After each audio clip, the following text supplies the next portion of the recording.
Can a four up front tactic just bring everyone to silverware? Let's find out.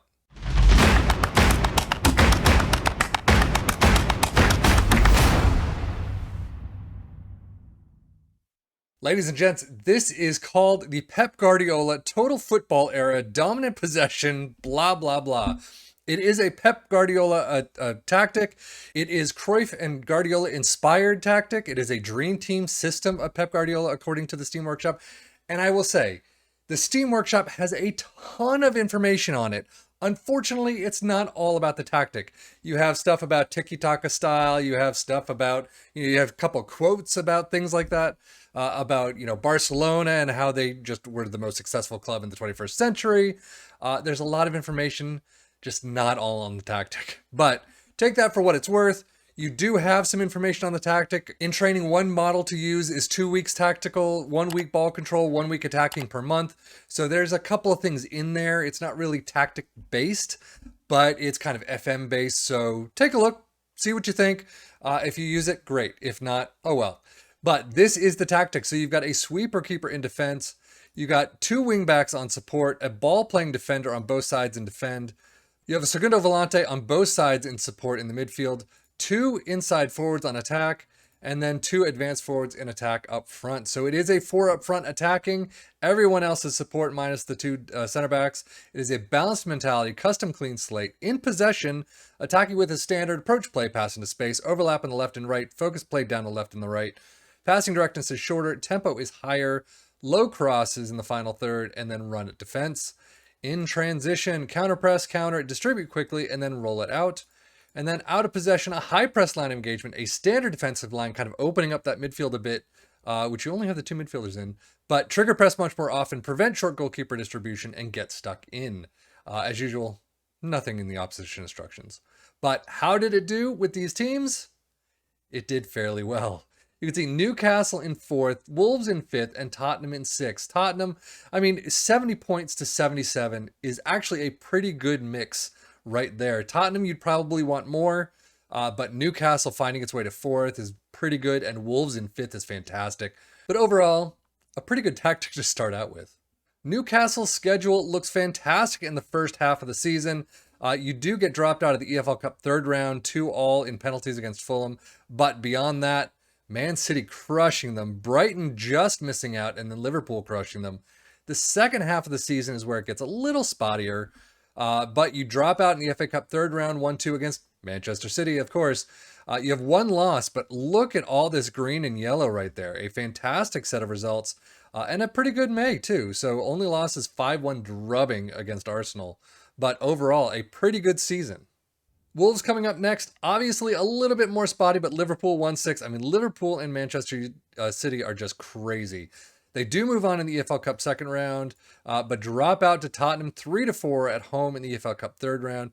You do get some spotty results here in October, but a 5-0 thrashing of Southampton is pretty nice. 4-all against Chelsea. Second half of the season, you do continue into the FA Cup all the way, and you win the FA Cup final 4-2 against Fulham. A very nice victory there.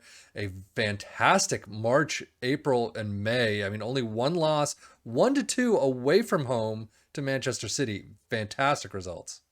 And then, of course, Tottenham, definitely a lot more spotty, especially in August. A horrific August, pretty much.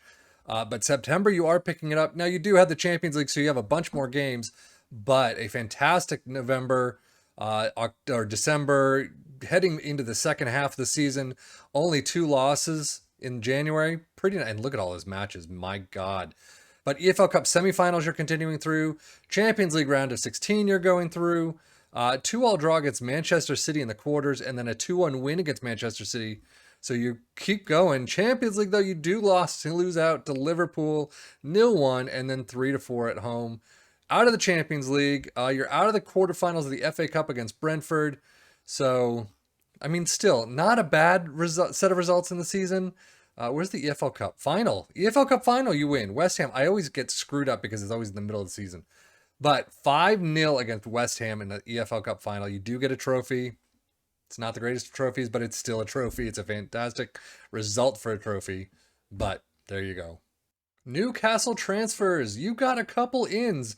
Facundo Farias we've seen, Thuram we've seen once or twice before, but Mohamed Kudus from Ajax for 60 million, and then Pedro from Flamengo in Brazil 16.75. You do have a 42.5 million out to Alain Saint Maximin for to Milan. That's a big one right there. Transfers for Wolves, you got Costinha from Rio Ave for 3.8 million up to 4.6. Luis Maximiano from Lazio 10.5 to 12.75, and then Tormena from Braga for 11.5. And then out you got Jose Sa to Porto for 20.5, and then obviously Lembikisa we've seen before. And then Tottenham, you've got a bunch in. I mean, Barbosa from Flamengo, 15.75. Makers from Milan for a loan fee. Dominguez from Gimnasia and Esgrima. Tony Weston we've seen. Marcos Leonardo did not do very well, though. Pretty much an off-the-bench dude right now, and only 6.76 to 6.8. So not great, but 14 million. Shakir from Trabzonspor, 13.5. Rafa Marin from, I guess, Real Madrid B for 250. And then Eric Garcia on loan for Barcelona. A fantastic pickup there. How did he do? He played a little, 6.53. Not great, though. Ooh. And then the big one here, Oliver Skip to Milan for 29 up to 37. Newcastle's data hub, they're shaky in defense, but very good in attack. As you can see, all the bubbles in attack are just fantastic, except for the bottom section. But still, well, dribbles per game and passing percentage, not exactly on par with the Premier League. But look at all these. Goals per game is fantastic. Defensively, yeah, you're a lot closer to the Premier League average, and in some, not even getting there. But fouls per game is nice. Less than the Premier League average.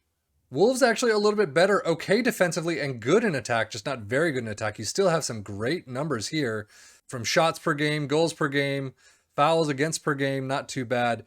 The defensive side, fouls per game is fantastically lower. Everything else is pretty much on par thereabouts with the Premier League average. And then Tottenham, shaky in defense and good in attack. Again, the bubbles are fantastic in some areas and not so much in others. Defensively, yeah, you've got some woes in there. So conceded per game is less. Fouls made per game is less. Blocks per game, though, not great. So, I mean, yeah, shaky, definitely. So this is definitely a heavy tactic in favor of shooting at the target. Most goals, all three teams in the top five. Fewest shots against Newcastle, which is nice.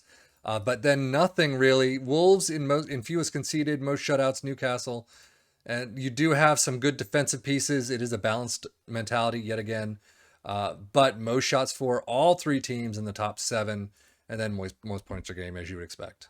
Now, with a heavy shot-based tactic, most goals, Harry Kane with 23, Barbosa with 21, coming in new, Alexander Isak with 20, you got Raul Jimenez with 17, and Cunha with 16, so nicely spread out between at least Wolves and Tottenham. At least Isak get in there, but most assists, Neto, Sarabia, and Pedro all in there. Again, some new boys in there. Fantastic pickups, apparently. Most player in the match awards, Isak, Barbosa, Cunha, and Kane. 6 up to 10 for Isak. Fewest conceded, Maximiano, Shakir, Sa, and Lloris in there. Most shutouts, you got Nick Pope.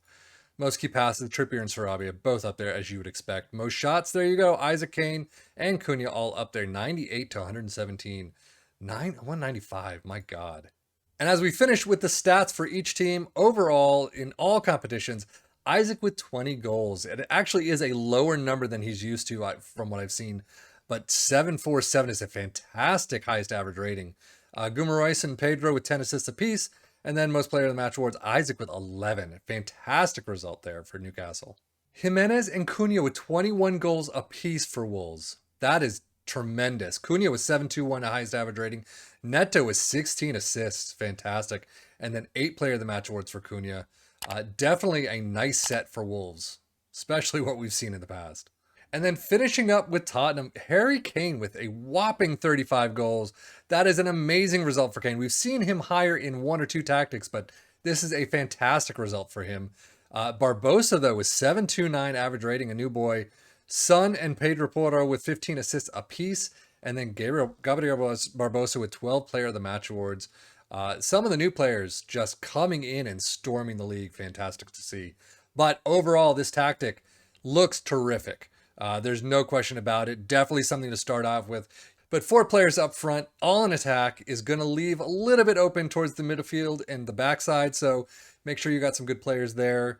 I wonder how a Bournemouth or Brentford or something like that's going to do, but that's the tactic. It looks pretty nice so far. Let us know if you've tried it out and how it worked for you. But that is it for me, Sefian FM for the Football Manager blog channel, saying thank you as always for watching. Take care and enjoy.